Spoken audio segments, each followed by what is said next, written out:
हिमाद्रैश्च दक्षिणम वर्ष तद भारत नामम भारतीय यत्र संतति। इसका अर्थ है समुद्र के उत्तर में और हिमालय के दक्षिण में जो भूमि स्थित है उसे भारत भूमि कहते हैं और इस पवित्र भारत भूमि पर निवास करने वाले वासियों को भारतीय कहा जाता है। नमस्कार, मैं कक्षा दूसरी से देवांश पाटिल, वर्ग शिक्षिका सुमित्रा मिस और तेजश्री मिस, यहाँ उपस्थित आदरणीय अतिथि, शिक्षकगण और मेरे प्यारे दोस्तों, आप सभी को गणतंत्र दिवस की हार्दिक शुभकामनाएं। मैं आज आपको देश के एक महान क्रांतिकारी की कहानी सुनाने जा रहा हूँ, लेकिन उससे पहले मैं आपको कुछ पहेलियाँ पूछूंगा। हो सके तो आप उस देशभक्त का नाम पहचाने। एक, वो देश के प्रथम क्रांतिकारी के रूप में जाने जाते हैं। दो, उनका जन्म उत्तर प्रदेश के नगवा गांव में हुआ था। तीन, वो एक ब्राह्मण परिवार से थे। चार, महज 22 साल की उम्र में उनका अंग्रेजी सेना में चयन हुआ। 5, और 30 साल की उम्र में वो अपने भारत देश के लिए शहीद हो गए। मैं किसकी बात कर रहा हूँ? मैं बात कर रहा हूँ शहीद मंगल पांडे जी की। कहते हैं कि अंत ही आरंभ है और मंगल पांडे जी के जीवन का अंत ही स्वतंत्रता संग्राम का आरंभ था।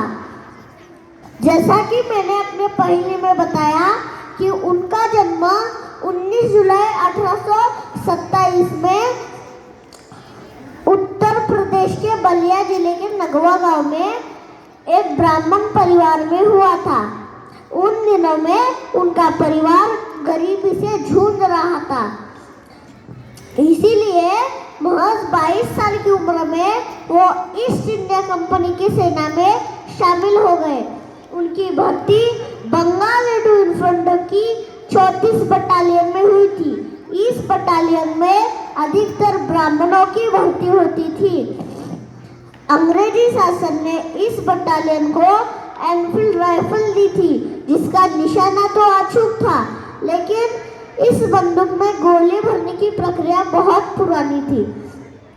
इस बंदूक में गोली भरने के लिए कारतूस को दांत से खोलना होता था और मंगल पांडे जी ने इसका ही विरोध कर दिया, क्योंकि ऐसी बात फैल चुकी थी कि इस कारतूस में गाय और सूअर के मांस का उपयोग होता था।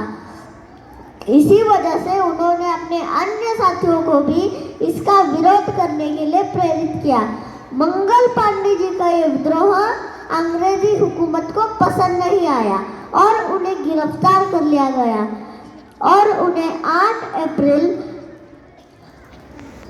1857 को फांसी दे दी गई। इसी वजह से स्वतंत्रता के यज्ञ का आरंभ हुआ और 1947 में हम आज़ाद हो गए। लेकिन 26 जनवरी 1950 को हमारा संविधान लागू हुआ। इसी दिन हमारा देश पूर्ण गणतंत्र हुआ। हमारे देश का संविधान विश्व का सबसे बड़ा लिखित संविधान है। इसमें डॉक्टर भीमराव अंबेडकर जी की अहम भूमिका रही है। जाते समय बस इतना कहना चाहता हूँ कि बलिदानों का सपना जब सच हुआ, देश तभी आज़ाद हुआ।